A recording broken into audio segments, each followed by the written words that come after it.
Бақасы қойдай шулаған, балығы тайдай толаған Шалқар көлі жыл санап тартылып барады. Бұрын су мөлшері 2 миллиард текше метрді құраса, бүгінде 25%-ға азайған.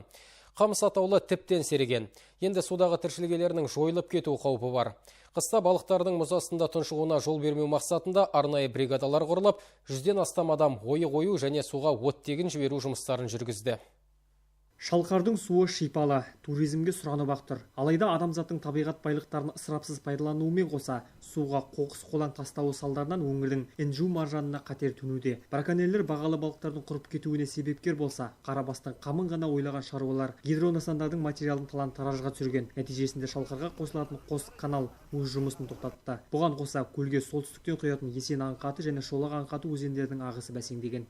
Бұл көл республикадағы ерекше қорғалатын аймаққа жатады. Сондықтан бұл көлді жалға беруге болмайды. Бұған дейін осы Шалқар көлінің жекеменшік фирмалардың келісімшарт арқылы жұмыс істеуіне берілгендік болғандықтан, осы Шалқар көлінің соңғы 10-15 жылдағы экологиялық жағдайы күрт төмендеп кетті. Шалқардың суы бұрын 2 миллиард куб болған болса, қазір 1,5 миллиард куб қалды. Экологиялық қатерге қарсы шаралар қолға алынбаса, Шалқар көлі аралдың күйін кешуі мүмкін. Қазір судағы тіршіліктің жойылу қаупі бар. Сазан, көксерке, тұқы, жайын, шортан сынды балық түрлері сирек кездеседі. Қыс мезгілінде балықтардың мұз астында тұншығуына жол бермеу мақсатында қорғаушы қоғамдық бірлестігінің бастамасымен және тиісті органдардың қолдауымен 7 арнайы бригада құрылып, ойы және суға оттегі жіберу жұмыстары жүргізілді.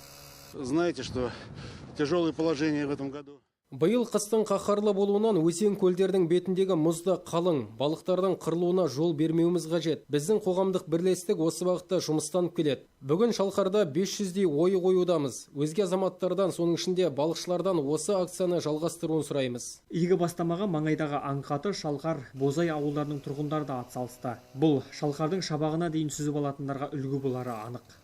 Осы шараға Теректі ауданының жастары, ауылымыздың ер азаматтары, ауыл тұрғындары және мекемелерден қызметкерлер келіп, жалпы 60-қа жуық адам осы шараға қатысып жатыр. Осындай жұмыстар алдағы уақытта жалғасын табады.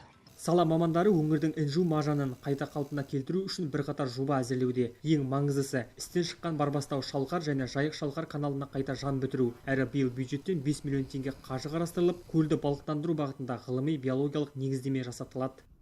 Еркебұлан Самайдаров, Ерол Меңдіғалиев, Нұртай Батырғали, Ақжайық телеарнасы.